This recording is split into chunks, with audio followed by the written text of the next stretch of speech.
Good morning and happy Monday. If this isn't Monday when you're seeing this, well, happy whatever day it is. Today, we're going to talk about a word that my sister brought to my mind called Eunoia. And we're going to figure out how we can build a well mind in a loud world. Now, Eunoia is a Greek word that means beautiful thinking or a well mind, and it comes from EU, good or well, and then new mind, which I thought was pretty interesting because new in French, the conjugation of the like verb, like there's je, tu, il, a whatever, nous, vous, so new, us, mind. That I don't know what the relation is. I didn't do enough research on that, but I just thought that was interesting and thought I'd share. So literally, good mind. But it carries a few layered meanings: kind intentions towards someone, goodwill, benevolence, balanced and clear thinking, so a healthy mental state. And then there's the poetic interpretation of it, which is just a beautiful mindset. Fun fact: Eunoia is often cited as the shortest English word containing all five vowels: Eunoia, Aiou, and so Eunoia is basically the opposite of mental chaos. It's when your thoughts are aligned, clear, generous, and grounded. It's a good word. It's calm, it's strong, it's intentional. So, this right here, Monday at 3 p.m., is where we reset. It's going to feel like motivation, it's going to feel like hype, but it's not. You're going to leave with clarity. That's the purpose. So, every Monday at 3, we pause the noise. We talk about what's actually keeping high potential people stuck. And if you've ever felt overstimulated, behind, scattered, or like you're one no away from spiraling, this one is for you. So drop a one in the chat if you're watching this live and you feel like the internet has turned into a casino in your pocket. This thing right here is a casino in your pocket. If you're on the replay, still drop a one. If you're watching this live, drop a one in the chat. Let's see. Let me show the comments on stage so I don't have to look back and forth. And if you are feeling so generous as to donate, I learned this from the podcast I was on last week. Drop a Cash App or Venmo, support this so it can keep going. And if this is adding value to you, feel free to donate. I will not stop you. Anyway, so I want to talk about a few things in this first segment about the casino effect. Why is this phone a casino in our pockets? And I don't know if you remember a time where social media feeds actually stopped. It would be like, that's the end of your feed for now, and you'd have to refresh to get more. And it felt like when TV used to go off. And then scientists realized that, dopamine isn't the reward chemical, it's actually the chase chemical. So they opened up infinite scroll. And now your phone was like a slot machine. It's like there's this variable reward. Every time you scroll, that next post could be the one that changes your life. That next post could be the one that gives you that dopamine hit. But the dopamine actually comes from the anticipation of what you're going to get next when you scroll. And when you get those dopamine spikes, that's dirty dopamine. That's just straight up casino, like the effects of what you get when you're in a casino. And notice, when you're scrolling, the bar, your menu bar disappears. Your time is not shown on the screen. It's the same as a casino. There's no time, there's no clocks. It just feels like you're in this world of endless indulgence at all times. And now this is in your pocket at all times. You have access to just disconnect and feel a different way than you felt. Like, guys, we've got an IV drip now of dopamine rushes. And all of the content we see is geared to spike our cortisol without a real actual threat. So you look at your phone and you see something about politics or the news or something that's happening in the world and your cortisol spikes, but you're sitting still or you're laying down. That's not good. that can't be good for us in the long term. And so all this cortisol is helping us keep weight around our midsection. It's making us feel like there's a real threat. It's causing major anxiety in a lot of people. And this overconsumption, right? Because every time we get that spike, we want more, even though it's not good for us. We don't know that. Like we probably know that intuitively, but it's bypassing something in our brain that says stop. And so that overconsumption creates paralysis because I was reading through one of my journals and I realized that something my mentor gave me last year was something I had already learned and written down before. But when he said it, for some reason, it felt brand new, but it also felt familiar. It was about ADHD and how it's not really a disorder. It's actually variable attention stimulus trait. And we just have attention going in all different ways because we were meant to hunt. We were meant to look out for the camp, for the farmers, for the people that you need to focus on maintaining. We had to have the attention receptors on to take in a lot of different stimuli to protect because we're hunters. But it also, one thing said extra creative ability, ECA. So when Myron told me that, somehow it felt familiar, but he mentioned it from a book called The Gift of Dyslexia, which dyslexia was the first mental disorder. And then it started bridging into all these letters and different things. And really, it's just processing images. We process 4,000 images in under a second and we see a vision and we just get it. And then we have to slow down and come back and explain to people what we saw. And that's the part that has no dopamine in it. The hit, the getting it all at once, that feels good. But having to show my work, I couldn't show my work in math class. Put a one in the chat if that's you. If you could not show your work in math class, but you just intuitively knew the answer because you recognized a pattern, that's nothing wrong with that. That is actually a good thing. So that overconsumption, always taking in new things before you have a chance to really integrate that into your world and put it to use, causes paralysis because now it's like, well, I know all these different things and I know all these different ways that I can help people and things I can do. And there's all these ideas, but I can't choose one. And so I'm paralyzed, right? Can you relate to that? Because I know I can. And then we mistake information for progress. We think that because we're getting more information, because we watched this other reel and this reel told us about this thing that we can do, we save it. What do? We save it for later, right? And do we ever go back to it? We take a screenshot. When's the last time you looked through your phone's pictures to look through screenshots? Look, guys, I've got probably, let's see, I have 82,559 pictures on my phone. No exaggeration. And when I have to look for a picture, I have to type in like something that like use the search feature to find something that was in that picture to find it, or have a folder where it's in so I can go back to. And I never remember to do that. So it's impossible trying to find pictures unless I label them when I take them. So, all right. I want some engagement now. So I want you to be honest. How many tabs do you have open in your brain right now, or even on your browser? I had a friend yesterday. I lost count of the tabs that she had open, but how many times does it feel like there's so many tabs open in your brain or in your browser or in life, and you feel paralyzed because there's so many things you're managing? So do you have one business open? Is that the thing you're focused on? Do you have 3? Do you have 10, 30? No shame. Just comment the number. I want to see if like right now I learned about tab groups. And so I have a bunch of tab groups and they're closed, but I keep recreating the same groups of tabs because I can't remember what I named the tab with all of the groups of things inside them. So I keep opening new things right now as I'm doing this. And this is the only thing I'm focusing on. I have 4, 5, 6, 7, 8, 9, 10, 11, 12, 13 tabs open right now. That's taking up mental bandwidth right now in my brain. So here's the problem. Your nervous system cannot build stability while living in stimulation.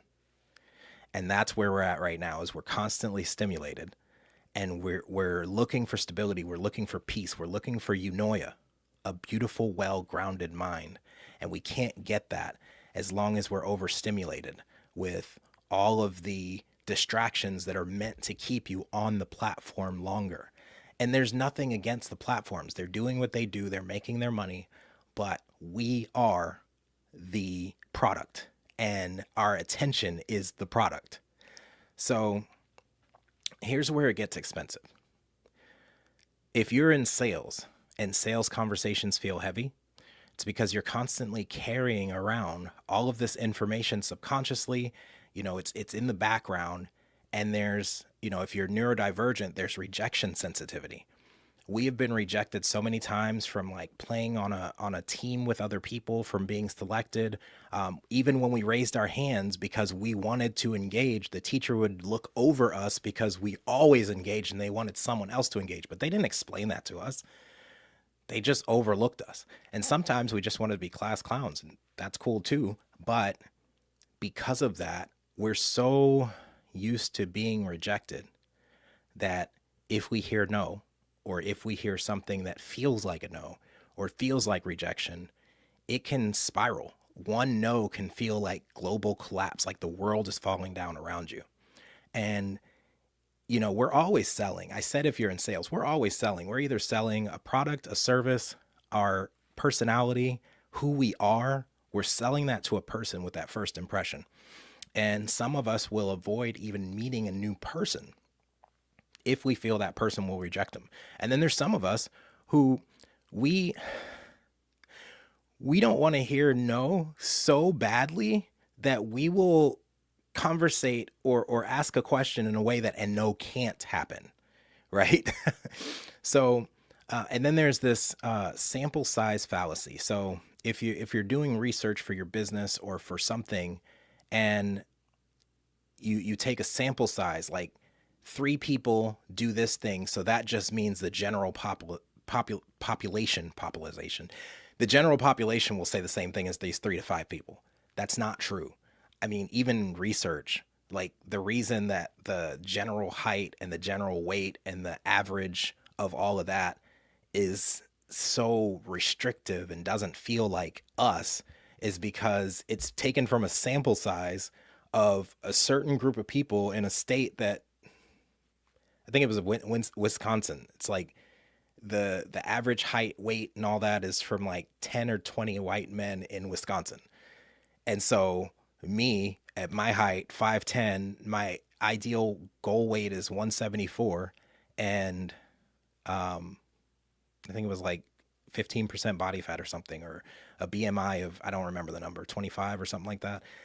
And I got there. Like, I worked to get there, and it was miserable. I was always cold. My head looked huge. I would pull up pictures, but I didn't prepare that. But you can find it on my social medias. Like, I looked weird, and I felt weird, and it was just not great. And then there's emotional generalization, right? So this desperation energy we bring to all of our interactions, we'll make blanket statements and emotionally generalize, like, because I'm feeling this way in this moment, or because this person rejected me or said this to me, everyone does this. It's always happening. It's never this way. And those blanket statements really limit what we're able to do in the world, because we just generalize and make it so that it's a blanket. We just throw a blanket over it. If this happens this one time, that means it's always going to happen. Or if this doesn't happen this one time, that means it never happens. Have you ever, this is an engagement question, so I need you to engage if you can, if you're available. Have you ever made a blanket statement after one setback?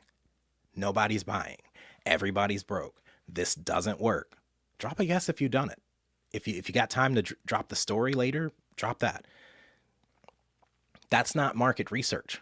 Like, that's not true.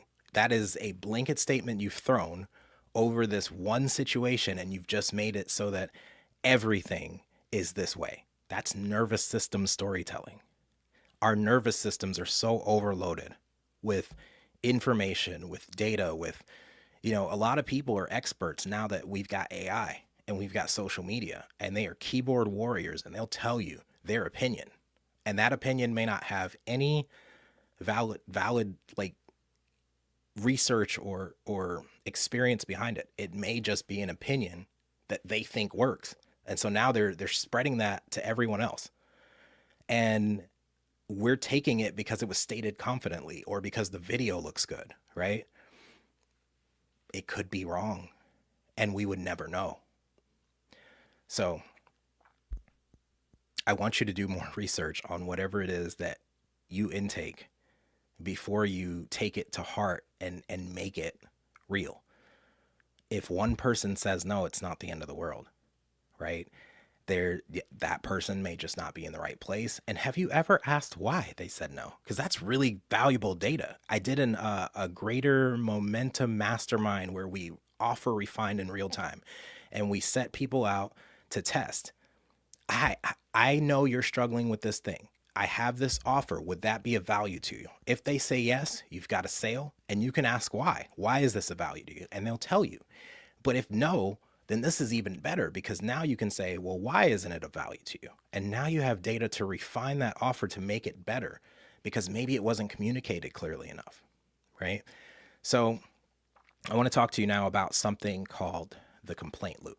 And I've noticed this. It can go both ways, but you get stimulus incoming, it gives you a spike, you vent about that, whatever stimulus came in and gave you that spike, you vent, that there will reinforce that identity, and then you'll repeat it. So it's kind of like what I call the BPAR theory of momentum. If I believe in my potential to take an action, I'll get results that later confirm that belief in my potential to take another action, which will keep confirming. But that can go both ways. If I don't believe in my potential, I won't take an action, which will further reinforce that belief that I don't have the potential to take another action, right? And so then I'm spiraling the other way, because whatever I complain about the most, whether it's time, money, energy, clients, what's your thing? What's the thing you find yourself complaining about the most? Drop one word in the comment. Whatever you complain about the most is what your brain's going to scan for. Tony Robbins says it this way: where focus goes, energy flows. When I buy a car, I notice that car on the road, not because I'm that special and everyone else bought that same car, but because when I buy that car, it's now in my awareness. It's my general awareness that it exists, and I'm not the only person that has it, but I start to notice everyone else that has it. That's the same thing when we vent and we complain about something. We're going to see more of those things to vent and complain about. That's why gratitude is so imperative. If you want to succeed, you've got to start with gratitude. What is one thing you're grateful for? Because when you find one thing you're grateful for, you'll find more things to be grateful for. Right now, I'm grateful that anyone is tuning in and watching me, whether it's live or on the replay, whether they're engaging or not. And even if they weren't, I'm grateful I have the tools to be able to come live and share with you things that have helped me in my journey.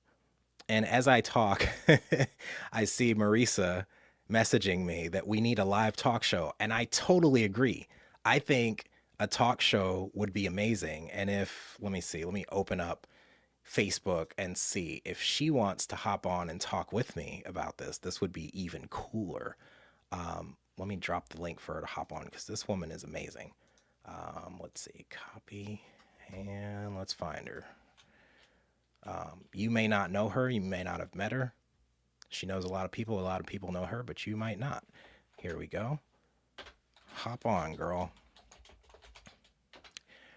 All right, so if I see her pop on backstage, we'll bring her into the conversation, but I'm going to continue until then, because I do have a reset plan for you after this. So complaining feels like control, but it just builds evidence for limitation. Gratitude feels so... Oh, she says she has them even better. All right, I'll wait. Drum roll. So gratitude feels so insignificant. It feels so small. It feels like it's not going to work, but it builds evidence for elevation. And so I just want to ask you to drop in the comments, what's one thing you're grateful for right now? Just one. And if you have another one that comes up after that one, then put that one. And watch how fast gratitude multiplies into something that almost feels unstoppable. But so does complaint. Complaint multiplies into something that feels so insurmountable that you can't get past where you're at. So I've got a simple 5-step plan, and I hate this because I feel like I'm becoming everything I hate on social media. But there's 5 steps. It's digestible. It's something that you can do. It's a 5-step reset plan. And the first thing we're going to have to do is reduce inputs, whether that's television, YouTube, social media, you know, reading multiple books at a time. Like, take the input, but then turn it into an output immediately. I saw a story earlier and it lit me up. And usually I would sit and like prepare and try to script and try to make the perfect post. But this lit me up. A friend of mine said that someone told her LinkedIn photo looked too fancy, that they need to make it more boring. And I just thought, what kind of advice is that? Is that like, I'm going to tell you something so I feel like an authority so that you can work with me, right? But it's not really good advice. Hold up. I'll get to that in a second. I see Maurice's messaging. Uh, it lit me up so bad because my LinkedIn profile pic that made everyone recognize me was a picture I took in a bathroom. It was a selfie I took in a bathroom just randomly.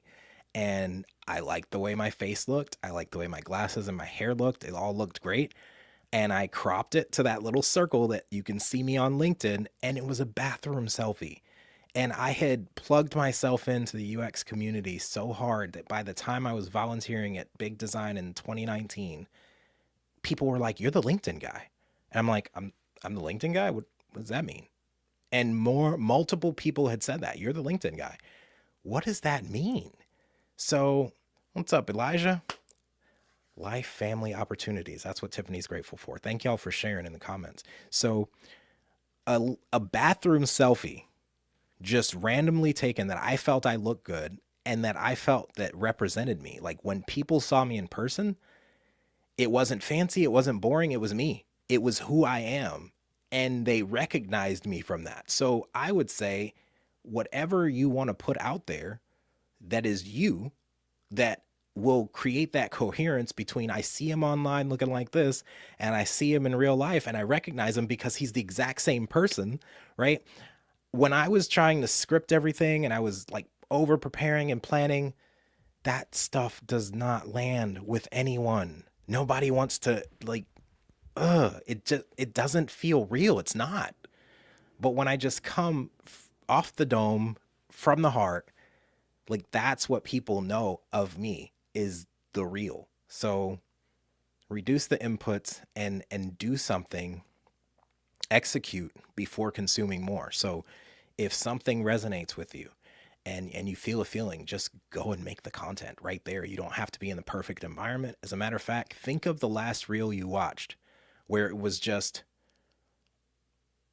someone, poor lighting, but they were telling a good story and it resonated with you and you shared it. And it wasn't overproduced. It wasn't the best of whatever. It just was a good story or a good point, and you watched the whole thing. Oh, yes. She's talking about the platform she's building. I can't disclose because it's not mine to disclose, but this thing that's coming up is going to be exciting. So reduce inputs, execute before consuming. That's number 2. And then this is so important. If you're a business owner or you have a side hustle and you're trying to make money, you need to focus on one revenue action per day. We're not building the entire empire. We are not just trying to rebuild and plan out an entire multi-billion-dollar business in one day. We're just executing one revenue action, whether that's DMing those warm leads that are already in your circle, people that already know, like, and trust you, whether that's reaching out to people that have already expressed interest in you, or it's, selling your book or selling something. Just do one revenue action per day. You don't have to do the entire business in one day. One day can be dedicated to sales. The next day can be dedicated to coaching. The next day can be dedicated to content creation. But those are very different mental states that carry a lot of emotional and physical weight or mental weight, and switching between those in one given day is going to burn you out faster than anything. And then no dramatic storytelling, right? Just data. Um, People can relate to data. If it's an emotional story, then cool, but make sure to bring the data in. Make sure that it's not just a rant. It's actually something that is based on something you've been through, or it's data that people can get a result from watching. Don't just put trash out there and vent and do that cringe stuff. And then when something doesn't go your way, that was number 4. No dramatic storytelling, just data. And that includes, sorry, let me go back. That includes the drum, the blah. Yes, I'm live now, girl. So no dramatic storytelling, just data. And that includes like the stories that we tell ourselves. Don't be over dramatic about what something meant when someone did something or said something. Sometimes it may just be the context that you read that in, or the the emotional state you were in when that happened. But what's the data? Like, what are the concrete facts? Do you know enough to give this a meaning, whether it's good or bad? And I say, we don't know whether something is good or bad. We don't know enough to know whether something is truly good or bad. There are God-kissed moments that happen all the time in our lives, and we thought it was going to be the most horrible thing that ever happened to us. And it turned out to be the thing that we needed to get to the next place. I have so many examples of that, but I digress. So replace complaint with neutral observation. Instead of complaining about something not going your way or something happening a specific way, why don't you just step back from that situation and be the observer? You are not your thoughts. You are the observer of your thoughts. The thoughts are there. They may not be yours. It may be someone else in the room. It may be their thought. What's up, Lance? My brother. So instead of complaining, neutrally observe and then look for what you can be grateful for in that moment. And I want to ask you this. If you had to delete one app or one thing that you're doing in your daily life right now, what would that be? For me, I would probably get rid of TikTok. TikTok to me feels like it is oversaturated. And this is no shade against TikTok. It just feels like it's oversaturated with content to spike your cortisol and make you feel angry so that you can, man, listen to that. Listening in from Gold Coast, Australia. Guys, we are international now. Let's go. So spikes your cortisol, makes you feel angry. They show a picture of Trump and or something political, and they say this person just said this, and then this doctor just said this about this thing. And if you can still see the orange shop thing at the bottom, that means it's still, so get it while it's still available. So they're using urgency, scarcity, they're using polarization, all of this stuff to get you wrapped up emotionally so you'll buy whatever's at the bottom. And that's fine, right? Do what you need to do to make your sales, but goodness, guys, it just feels so ick to like make people feel like there's something wrong so that they can buy more. I don't know if you've seen that documentary Buy More on Netflix, but I actually reached out to one of the ladies that was on that documentary that was also a product designer. She was early Amazon. She worked there for 18 years, and we had a conversation. And I love the way this woman's mind works. Like, she's building a movement around us being more sustainable and thinking through, like, just because we can do something doesn't mean we should do something. And we don't think about the consequences of always getting people to buy more of something or creating these situations where people feel like what they're wearing right now is not enough, or what they have is not enough. They got to get the latest model, or who we are isn't enough, right? It's just, why are we doing this? So if you had to delete one app, one process, one something that you're doing today, what would it be?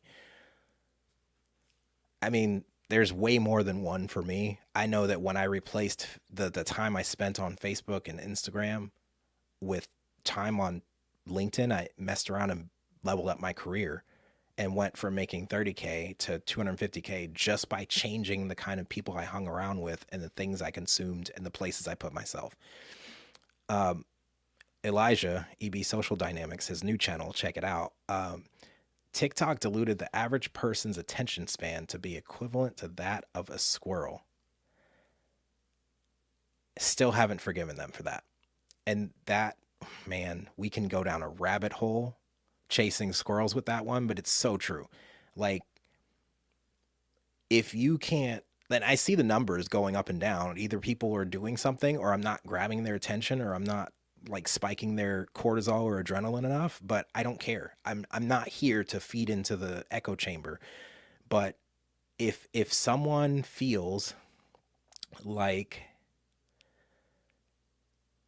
there's too long of a pause, or it's too peaceful, they'll dip out. If they have to wait in silence for too long, they're gone. And that is the most dangerous thing.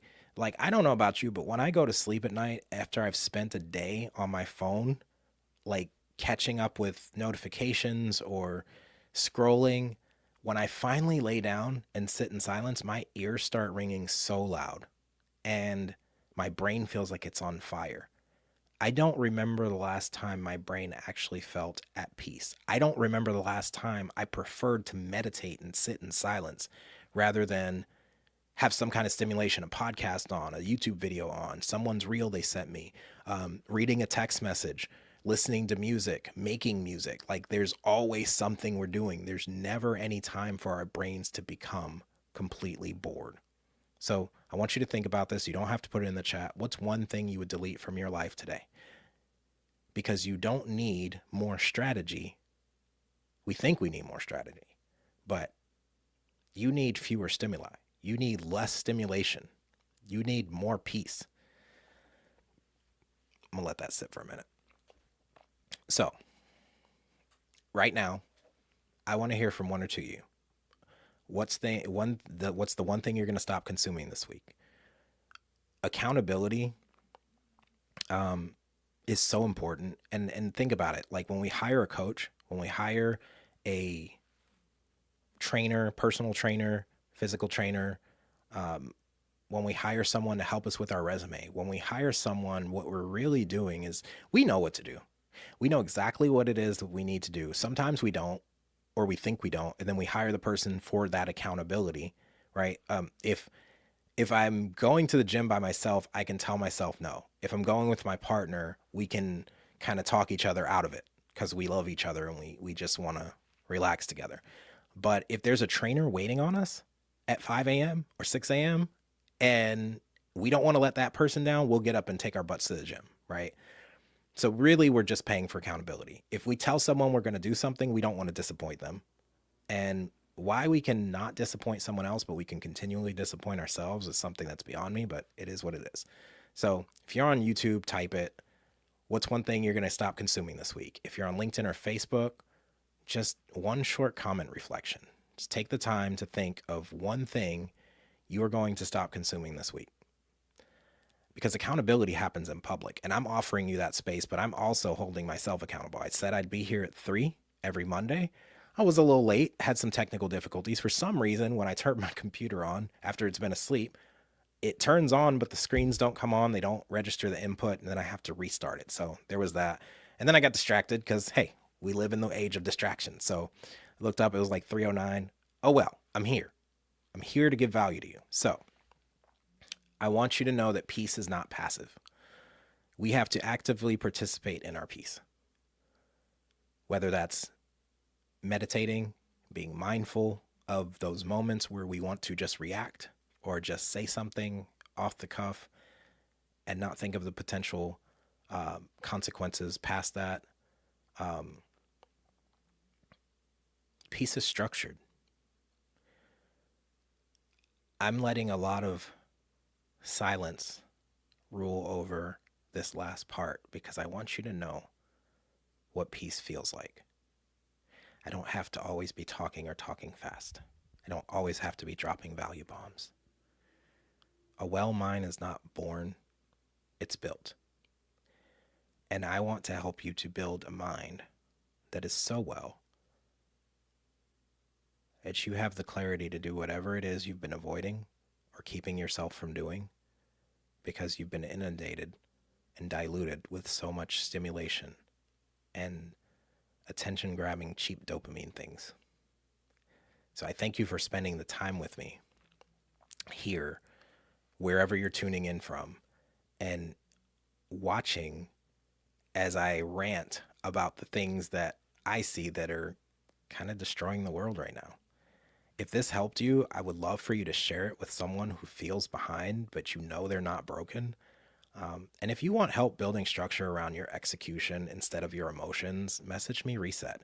I'm building the live action lab. It's live accountability, hot seat coaching, so that we can help you to take safe action, like take action in a way that's safe for you.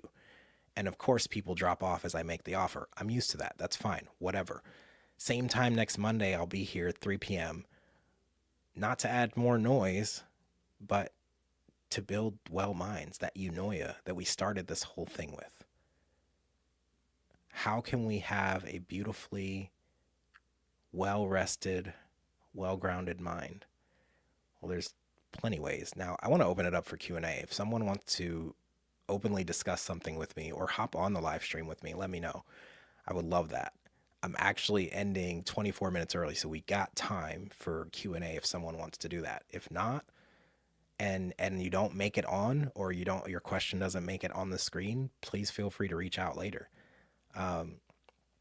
Another thing I wanted to talk about was the fact that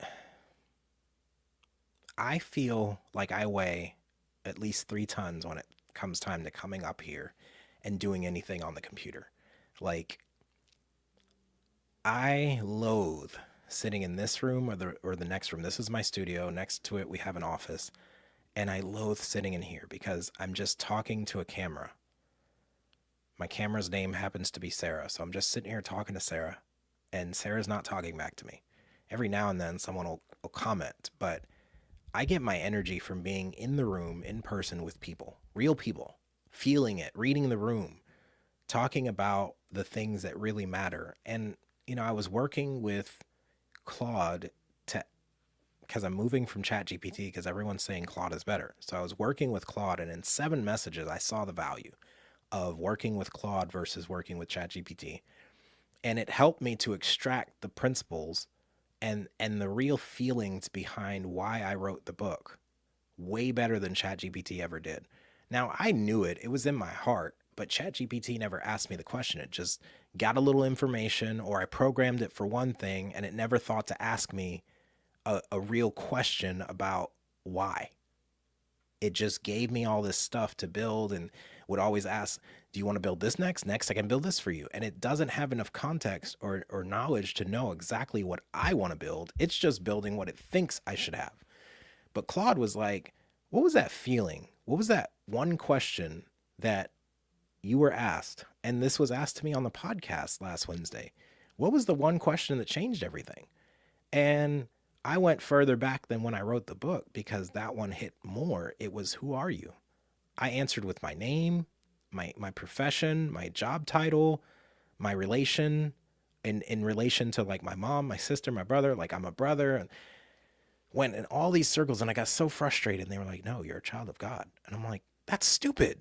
That doesn't even make sense. What are you talking about? Like, I had no idea that before anything else, I am a child of the Most High. That I have a home, I have an inheritance. I have nothing to prove, nothing to lose, nothing to gain, and nothing to hide. Knowing that, you can move with such ease throughout the world, but I didn't know that. And I didn't grow up with religion. I didn't grow up with any kind of knowledge of God or anything about that. I got forced that when I was 13 to become a Jehovah's Witness because I was the heathen.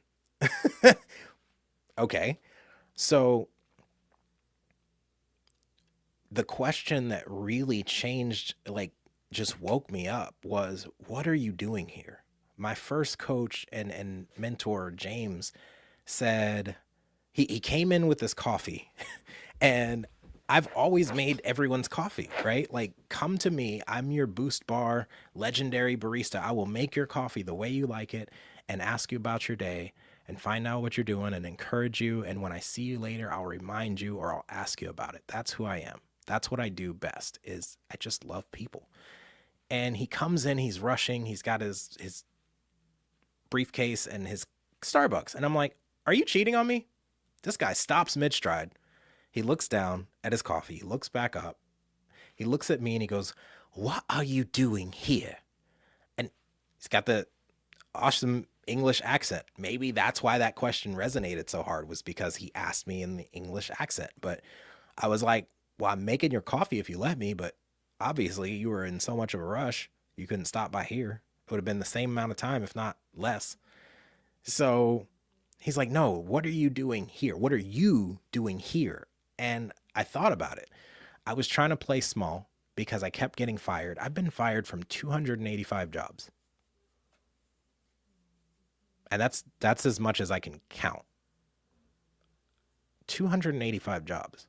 Most people haven't had 85 jobs or 5 jobs in their whole life. My wife's had like 3 jobs. I'm just letting that number sit for a minute because though I've been fired from that many jobs, the one thing I never tried was to just shrink, work hard, keep my head down, and don't bother anybody. And then when I did, it backfired on me. I tried to shrink and play small and not be recognized and just serve. And when I did that, I went out as like the legendary barista. They hired me onto this tech company. They doubled my salary. They taught me about tech and UX and what that world entailed. And then before you know it, I'm in another field. I don't have a degree. I don't feel qualified. I feel like more of an imposter than ever before. And I don't know what I did. I have no idea what I did to get there. That's kind of scary. And so I'm going to ask you that same question. What are you doing here, where you are right now in life?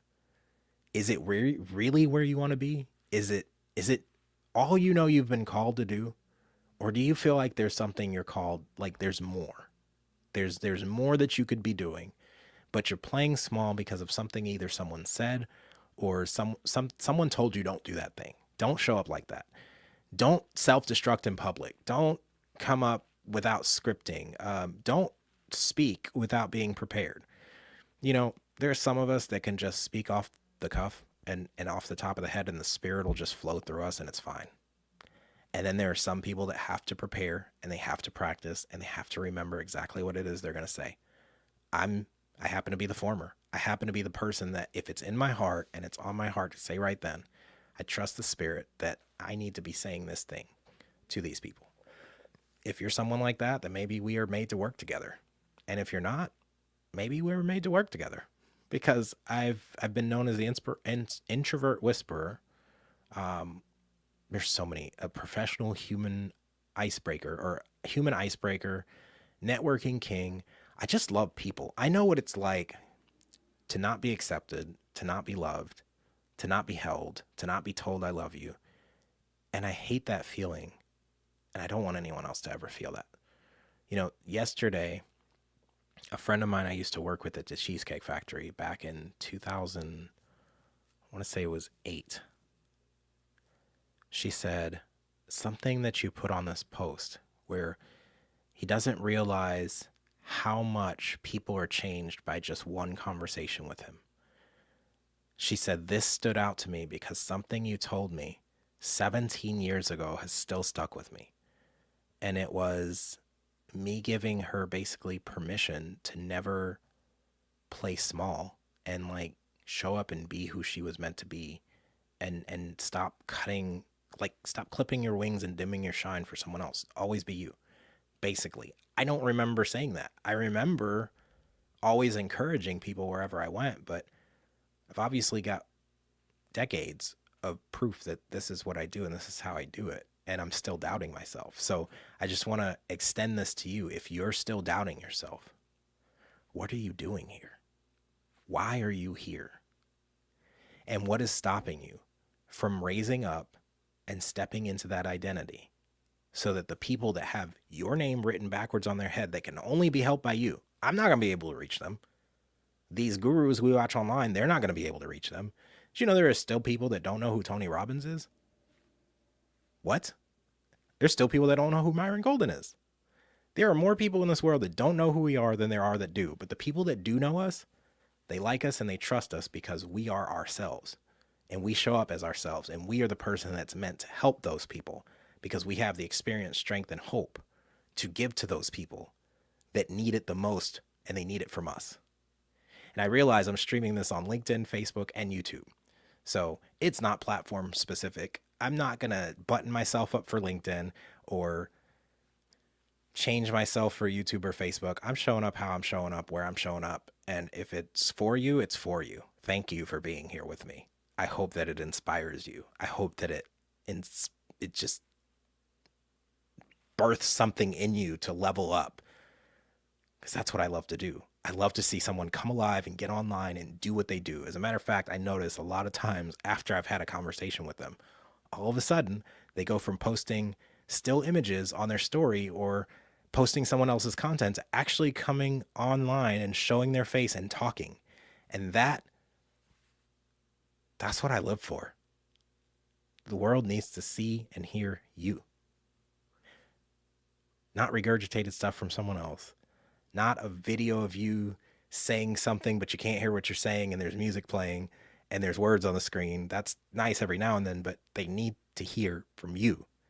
There's someone that is thinking about unaliving themselves right now because there's no one that can relate to them. There's no one like them. Listen, I was the kid that wet the bed. It was embarrassing. They had to burn my bottle and my pacifier to get me to stop because there was no other safety blanket or safety whatever. I didn't have my mother's bosom and the hugs and love like most people do. As a matter of fact, I think it's weird when people touch me. But here I am today, loving on people because I know what it's like to not have that love. And the last 2 years, I've been afraid to show up. I've been editing and filtering myself, and I'm just so over it. And you should be too. Why are you here? What's the purpose you're here for? Who are you here to serve? Get that Eunoia. Get that beautiful mind, that peace amidst the chaos, and show up for the people you're meant to show up for. I think that's all I have for you because now I'm just rambling, but I'll say this. Be bold and courageous. Do everything that you do with passion, and I promise you will have a life that you love. Now go be greater. Thanks for tuning in, guys. I will see you next Monday at 3. If you are in the Greater University, I will see you at 7 Central Standard Time. The link will be in the comments. We're on school, Greater University, Safe Action Lab. We just give you the peace and the momentum to be able to move from who you are. And I hope to see you there. Bye.